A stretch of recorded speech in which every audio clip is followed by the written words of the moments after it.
नमस्कार दोस्तों, जय श्री कृष्णा। इल्म ज्योतिष लाल किताब में आप सभी का एक बार फिर से स्वागत है। पंडित जी की कलम से क्या लाल किताब भूत प्रेत को मानती है? आज हम इसी पर चर्चा करने जा रहे हैं। लाल किताब में कई जगह जिक्र आया है जिन का। जो जब भी खराब पत्री है आपकी, उसमें खराब पत्री कब बोलेंगे? जब उसमें पापी ग्रह बहुत ज्यादा खराब हो गए हैं तो आपके ऊपर जिन जिन्नात ऊपरी असर हो जाया करते हैं। लाल किताब में एक जगह आता है शब्द हवा चलेगी भूत प्रेती बच्चों पे हमला करती है। जब भी आपकी कुंडली में राहु केतु और मंगल बद हो तो आप पर जिन ऊपरी असर बलाएं बद के हमले होंगे। बलाएं बद और ऊपरी असर कब होंगे? जब आपका मकान ऐसी जगह हो जहां पर आसपास का वातावरण खंडहर, शमशान या वहां पर हवाओं के टकराव आपके मकान पर आकर के पड़ रहे हो तो आप पर ये हमले होंगे, जिसके कारण कोई ऐसी मानसिक बीमारी हो जाएगी जो राहु कराएगा। कोई बीमारी ऐसी दिखाई देने लगेगी जिसके कारण बेफजूल में बोलते रहना, उठ उठ कर भागना, ये राहु केतु के कारण होंगे। जिसमें ओझाओं के पास जाना, तांत्रिकों के पास जाना, तंगे तबीज भभूतियां का इकट्ठा हो जाना घर में, ये मंदे बुध के कारण इकट्ठा होने लगेंगे। जब भी ऐसी स्थिति आपकी कुंडली में बन रही है तो समझ लेना आपके ऊपर बलाए बद और हवाएं बद के हमले हो रहे हैं। राहु केतु बिल्कुल कुंडली के खराब स्थिति के हो गए हैं। दोपहर के वक्त इंसान को भ्रम हो जाता है, सूरज कुंडली के खाना नंबर 10 में हो जाता है, शक की हालात का हो जाता है, मंगल बद का टाइम होता है। उस समय ये हमले ज्यादातर होते हैं किसी चौराहे से गुजरते वक्त।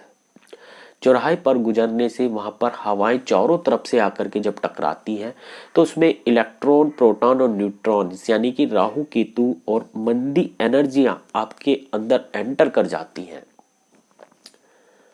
तो दोस्तों, ऐसे हमले हो रहे हैं तो करना क्या है? अभी मैं थोड़े दिन पहले किसी ने मेरे को बताया कि एक बच्चे के ऊपर ये असर होने के कारण उस बच्चे को कहीं डॉक्टरों को दिखाया गया, दिल्ली इलाज किया कराया गया मानसिक रोग का, मगर बच्चा ठीक नहीं हो रहा था। बच्चे की आंखें लाल रहती थी, बच्चा उठ उठ कर भागता था। इस स्थिति में वो हताश हो गए।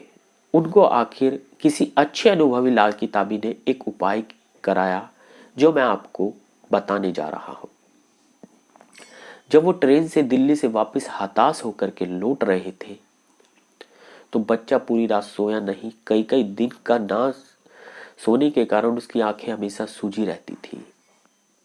दोस्तों, ये बलाएं बद और हवाएं बद के कारण ना तो बीमारी पकड़ी जाती है, ना डॉक्टरों को समझ में आती है आखिर ये हमले क्यों हो जाते हैं। वैसे किसी अच्छे अनुभवी से आप कुंडली जरूर दिखाएं। आपकी कुंडली में स्थिति देखें कि राहु केतु की स्थिति क्या है और मंगल किस स्थिति से प्रभाव कर रहा है। यदि कुंडली में मंगल अच्छा नहीं है तो राहु केतु कभी भी शांत कुंडली में नहीं होंगे और शनि का हेडक्वार्टर मंगल बद का खाना नंबर 8 एक्टिव हो जाता है तो इस तरीके की परेशानियां आपके जीवन में आने लगती है।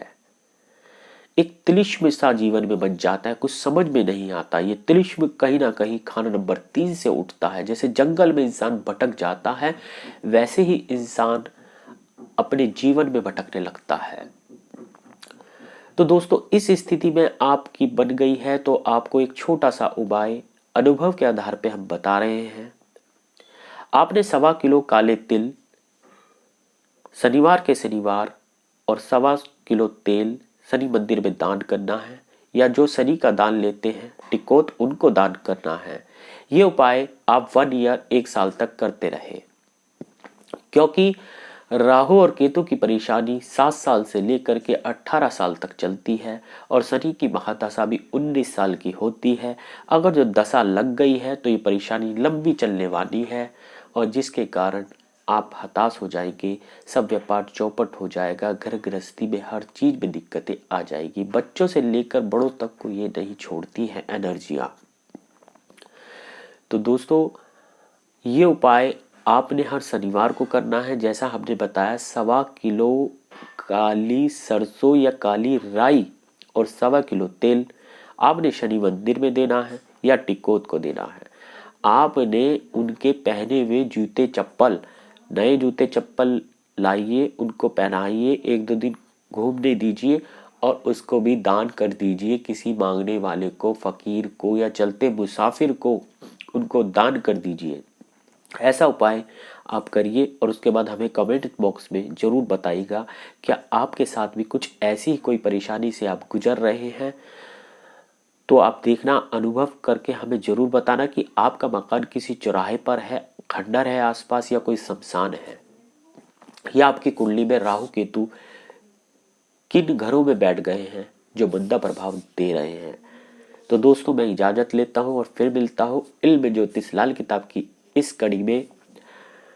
आज हमने चर्चा करी भूत प्रेत पर। अगली कड़ियों में ऐसे ही हम अच्छे अच्छे टॉपिक लेकर के आते हैं। मैं शरद कुमार गुप्ता आपसे इजाज़त लेता हूँ। यदि आपने हमारा चैनल सब्सक्राइब नहीं किया है तो सब्सक्राइब कीजिए, बेल आइकन नोटिफिकेशन ऑन करें, और वीडियो अच्छा लगता है, आप किसी की सहायता करना चाहते हैं तो वीडियो को व्हाट्सएप पर जरूर शेयर कीजिएगा।